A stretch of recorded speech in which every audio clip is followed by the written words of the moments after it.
Hello and welcome to अपना sir. आज की वीडियो में हम सीखते हैं बेसिकली कुछ प्रिंटिंग टेक्निक्स। जब हम एक्सेल में लार्ज डेटा के साथ डील करते हैं तो उसको प्रिंट करने में काफ़ी दिक्कतें आती है, तो उसमें क्या टेक्निक्स है, कैसे हम डेटा जो है वो कंसिस्टेंट डेटा जो है वो प्रिंट कर सकते हैं।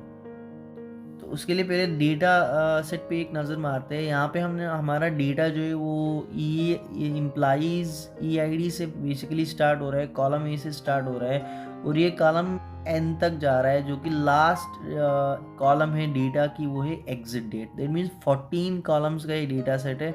अब इसको देखते हैं हम बेसिकली प्रिंट कैसे करेंगे। तो सबसे पहले कोई भी एक सेल हम सेलेक्ट करेंगे, Ctrl+P का यूज़ करेंगे प्रिंट कमांड देने के लिए, प्रिंट प्रीव्यू के लिए, या फिर हम यहाँ से भी जा सकते हैं। कोई सेल हमने सेलेक्ट की, यहाँ से हम फाइल पे गए, फाइल से यहाँ पे हमारा प्रिंट का ऑप्शन है, यहाँ से हमने प्रिंट किया, तब भी हम जो है प्रिंट प्रीव्यू वाली विंडो पे पहुँचेंगे।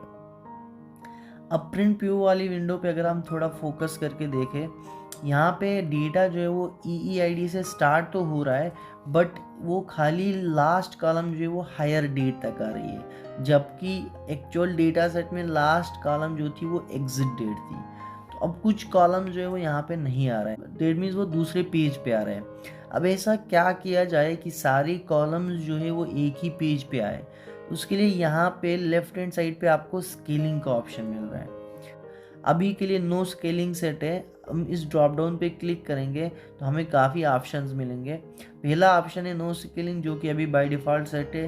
फिर एक ऑप्शन आता है fit sheet on one page. अगर हम ये क्लिक करेंगे तो होगा क्या, पूरी की पूरी शीट जो है वो एक पेज पे सेट होगी। लाइक जितनी भी रोज, जितनी भी कॉलम्स है, वो सब का सब एक ही शीट में फिट किया जाएगा। बट चूंकि अभी हम लार्ज डेटा के साथ डील कर रहे हैं तो ऑब्वियसली इसका फॉन्ट इतना स्मॉल है कि हम कुछ पढ़ नहीं पाते हैं।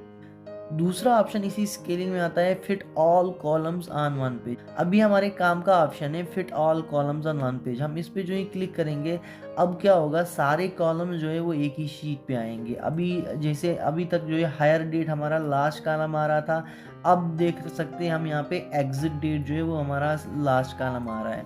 अब वो कैसे पॉसिबल हुआ, यहाँ से हमने स्केलिंग पे जाके basically fit all columns on one page किया। लास्ट ऑप्शन आता है स्केलिंग में fit all rows on one page. अब यहाँ पे अगर हम fit all rows on one page करेंगे तो होगा क्या, सारी रोज जो है वो एक ही शीट में आएंगी। क्योंकि हम अभी लार्ज डेटा सेट के साथ डील कर रहे हैं तो ऑब्वियसली इस डेटा का फॉन्ट इतना स्मॉल हो रहा है क्योंकि हम कुछ भी रीड आउट नहीं कर सकते हैं। अब ये कहाँ पे काम आएगा, fit all rows on one page, जहाँ पे हमारा डेटा जो है वो 3-4 लाइन्स या 5-6 लाइन्स एक पेज से बाहर जा रहा है। उस केस में हम fit all rows on one page करेंगे ताकि वो 5-6 लाइन जो फर्स्ट पेज से बाहर जा रहा है उसको फर्स्ट पेज पे सेट किया जाए और हमारा प्रिंट आउट एक ही शीट पे आए। अभी के लिए मैं यहाँ से fit all columns on one page करता हूँ ताकि सारे कॉलम्स जो है यहाँ से एक ही पेज पे आए। अब सेकंड ऑप्शन जो आता है प्रिंटिंग में वो आता है मार्जिन। अभी के लिए नॉर्मल मार्जिन रखा हुआ है। अब इसमें हम पे क्लिक करेंगे तो हमारे पास 3-4 ऑप्शन मिल रहे हैं। नॉर्मल मार्जिन मिल रहा है, वाइड मार्जिन मिल रहा है, नेरो मार्जिन मिल रहा है, और यहाँ पे मिल रहा है कस्टम मार्जिन, कि आप अपने आपके खुद के मार्जिन भी क्रिएट कर सकते हो। अब ये मार्जिन है क्या चीज़, जब भी हम बेसिकली कोई पेज प्रिंट करते हैं तो उस पेज के लेफ्ट में कितनी जगह बचेगी, राइट में कितनी जगह हमें छोड़नी है, पेज के टॉप पे कितनी जगह है और पेज के बॉटम में कितनी जगह है, उसको बेसिकली हम मार्जिन कहते हैं। तो यहाँ से कस्टम मार्जिन भी हम सेट कर सकते हैं। अब यहाँ से हम left right top bottom margin जो बेसिकली सेट कर सकते हैं, जितना हमें चाहिए उस अकॉर्डिंगली हम इन वैल्यूज़ को सेट करेंगे और फिर ओके पे क्लिक करेंगे। फिर तीसरी चीज़ आती है पेज साइज। बाय डिफ़ॉल्ट यहाँ पे A4 साइज सेलेक्टेड है, इस पर हम क्लिक करेंगे तो यहाँ पे हमें सारे पेजेस के साइज मिलेंगे। जिस भी पेज पे आपको प्रिंट चाहिए, जिस साइज का पेपर आप यूज़ कर रहे हो, अकॉर्डिंगली आप यहाँ से वो चीज़ सेलेक्ट करेंगे। तो अभी के लिए हम A4 ही रखते हैं। फिर ओरिएंटेशन आती है, दो तरह की ओरिएंटेशन होती है, एक होती है पोर्ट्रेट ओरिएंटेशन और एक होती है लैंडस्केप ओरिएंटेशन। पोर्ट्रेट मतलब हमारा प्रिंट आउट जो है वो वर्टिकल शेप में आएगा, और लैंडस्केप ओरिएंटेशन हम तब यूज़ करेंगे जब हमें प्रिंट आउट जो है वो हॉरिजॉन्टल शेप में लाना है। और एक ऑप्शन यहाँ पे आता है कोलेटेड और अनकोलेटेड। अभी करंट डेटा सेट में मेरे 13 पेज से, और यहाँ पे एक कॉपी जो है इसकी मैं प्रिंट आउट के लिए दे रहा हूँ, एक कॉपी का प्रिंट आउट ले रहा हूँ। अब यहाँ पे मैं नंबर ऑफ़ कॉपीज़ को इंक्रीज़ करता हूँ। Let's say number of copies को मैंने 4 किया। अब मुझे क्या चाहिए, मुझे इन 13 पेजेस की 4 कॉपी चाहिए। दैट मीन्स 1 से 13 पेजेस जो है वो 4 बार प्रिंट होने चाहिए। उन पेजेस का आर्डर क्या रहेगा वो हम यहाँ से डिफाइन करते हैं, कोलेटेड और अनकोलेटेड से। अगर हम कोलेटेड वाला ऑप्शन सेलेक्ट करते हैं तो होगा क्या, पेज नंबर 1 पहले प्रिंट होगा, फिर पेज नंबर 2, फिर पेज नंबर 3, फिर पेज नंबर 4, ऐसे करके सारे 13 पेजेस जो है वो प्रिंट होंगे। फिर अगली कॉपी फिर से स्टार्ट होगी, पेज नंबर 1 2 3 4 करके 13 पेजेस, फिर थर्ड कॉपी 1 2 3 4 करके, और इसी तरह फिर फोर्थ कॉपी 1 से स्टार्ट होकर 13 तक एंड होगी। तो ये होता है बेसिकली कोलेटेड वाला ऑप्शन। जितने भी फाइल के शीट्स हैं 1 बाय 1 वो सारे पहले प्रिंट आउट होंगे। फिर अगर हमें 2 कॉपीज या 3 कॉपी चाहिए, फिर से वो प्रोसेस स्टार्ट होगी पेज 1 से, फिर से वो एंड तक फॉलो करेगा, और वो फिर से वापस से पेज 1 पे आएगा और फिर से एंड तक लाइक प्रोसीजर फॉलो करेगा। फिर सेकंड ऑप्शन हमारा आता है अनकोलेटेड। अगर हम यहाँ से अनकोलेटेड ऑप्शन सेलेक्ट करते हैं तो होगा क्या, पहले पेज नंबर 1 की 4 कापीज हम, क्योंकि यहाँ पे हमें 4 कापीज चाहिए, तो पहले पेज नंबर 1 की 4 कापीज मिलेंगी, फिर पेज 2 की 4 कापीज प्रिंट होंगी, फिर पेज 3 की 4 कापीज प्रिंट होंगी। अकॉर्डिंगली 13 तक ये प्रोसेस जो है वो फॉलो होता रहेगा। तो अनकोलेटेड में जितनी नंबर ऑफ कॉपीज चाहिए, हर पेज की उतनी प्रिंट आउट्स आते हैं पहले, फिर दूसरे पेज की तरफ शिफ्ट होता है।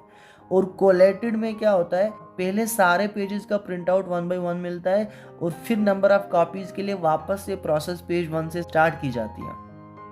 फिर यहाँ से पेजेस का ऑप्शन आता है, लाइक 2 इनपुट फील्ड्स आती है। अभी के लिए मैं 13 पेजेस के साथ डील कर रहा हूँ। अब इन 13 पेज से अगर मुझे कोई स्पेसिफिक पेज का प्रिंट आउट चाहिए, बाकी को इग्नोर करना है, तो वो चीज़ मैं यहाँ पे लिखूँगा। लेट्स से पेज नंबर 4 का अगर आपको प्रिंट चाहिए तो आप इन इनपुट फील्ड्स पे पेज नंबर 4 की रेफरेंस देंगे, लाइक 4 वैल्यू लिखेंगे, तो खाली 4 पेज नंबर जो है प्रिंट होगा, बाकी जो है वो इग्नोर किया जाएगा। फिर यहाँ से आप प्रिंटर का ऑप्शन आता है, यहाँ से लाइक प्रिंटर सेलेक्ट कर सकते हैं, कौन सा प्रिंटर के थ्रू आपको प्रिंट आउट चाहिए। अगर मल्टीपल प्रिंटर्स आपके सिस्टम के साथ कनेक्टेड है तो आपको किस प्रिंटर के थ्रू इस डेटा का प्रिंट आउट चाहिए, वो यहाँ से आप सेलेक्ट करेंगे। और फिर यहाँ पे आता है प्रिंट एक्टिव शीट्स का ऑप्शन, लाइक सेटिंग्स में प्रिंट एक्टिव शीट्स का ऑप्शन आता है। अभी के लिए एक्टिव शीट्स है, एक्टिव शीट्स में क्या होगा, जितनी भी एक्टिव शीट्स थी वो सारे उनका प्रिंट आउट होगा। और इंटायर बुक में क्या होगा, इंटायर बुक में जितने भी वर्क शीट्स होंगी उस बुक के अंदर वो सारी की सारी प्रिंट होंगी। और प्रिंट सिलेक्शन में क्या होगा, कोई पर्टिकुलर चीज़ अगर हमें प्रिंट करना है वो प्रिंट हम सिलेक्शन के थ्रू कर सकते हैं। इसके लिए हम पहले वापस से डेटा सेट में जाते हैं। अब डेटा सेट में मान लो हमें खाली इस डेटा का प्रिंट आउट चाहिए, लाइक रो नंबर 3 से लेकर रो नंबर 10 तक मुझे प्रिंट आउट चाहिए, बाकी डेटा जो है मुझे इग्नोर करना है।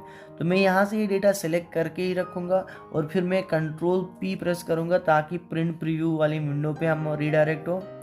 और यहाँ से सेटिंग में इस ड्रॉप डाउन पे जाके मैं सेलेक्ट करूँगा प्रिंट सिलेक्शन। अब जो ही मैं प्रिंट सिलेक्शन पे क्लिक कर रहा हूँ, आप देख रहे हो जितना डेटा हमने वहाँ से सेलेक्ट किया था खाली उतना जो है वो बेसिकली इस पेज पे आ रहा है। दैट मीन्स खाली इतना जो है वो प्रिंट होगा। वापस से इसको सेट करते हैं प्रिंट एक्टिव शीट्स में, ताकि हमें सारा डेटा जो है वो विजिबल हो। और लास्ट ऑप्शन इसमें आता है सिलेक्टेड टेबल। अगर हमारे डेटा पे बहुत सारी मल्टीपल टेबल्स हैं, हम एक टेबल को सिलेक्ट करके खाली उसी टेबल का प्रिंट आउट निकाल सकते हैं। उसके लिए हम ये ऑप्शन यूज़ करेंगे, प्रिंट सेलेक्टेड टेबल। अब यहाँ पे हम 13 पेजेस के साथ डील कर रहे हैं, तो पेज नंबर 1 पे हमें यहाँ पे हेडिंग तो मिल रही है, लाइक कॉलम नेम्स जो है मिल रहे हैं। बट जो ही मैं यहाँ से पेज 2 की तरफ शिफ्ट कर रहा हूँ, आप यहाँ पे देख पा रहे होंगे कि यहाँ पे कॉलम के नाम जो है वो नहीं आ रहे, यहाँ पे खाली डेटा आ रहे हैं। अब ऐसा क्या किया जाए कि हर पेज के टॉप पे जो है कॉलम के नाम हमें विजिबल हो, ताकि हमें आइडेंटिफाई करना ईजी हो कि कौन से कॉलम पे क्या वैल्यू हम स्टोर कर रहे हैं।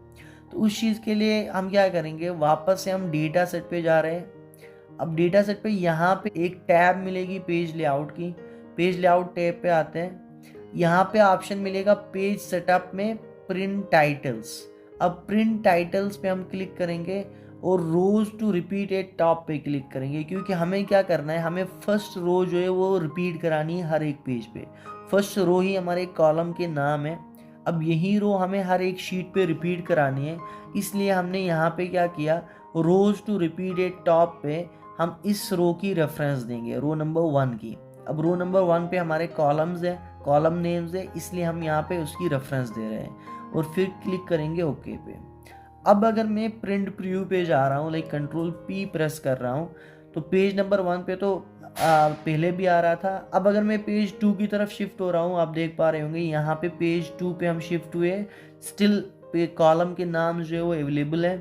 अब अगर हम पेज 3 पे भी जाए या किसी भी रेंडम पेज पे जाए, कॉलम नेम्स जो है वो अवेलेबल होंगे हर एक पेज पे। तो अगर आप इस तरह से कॉलम पेज के नाम हर पेज पे चाहते हैं, तो आपको पहले प्रिंट टाइटल्स पे जाके रो 1 की रेफरेंस जो है वो सेट करनी होगी। आई होप आपको ये सारी चीज़ें समझ आई होंगी। तो मिलते हैं फिर अगली वीडियो में, तब तक के लिए ध्यान रखें अपना, और अपना सर्च चैनल सब्सक्राइब करें, बेल आइकन प्रेस करना ना भूलें, ताकि नए वीडियोज़ की नोटिफिकेशन आपको मिलती रहे।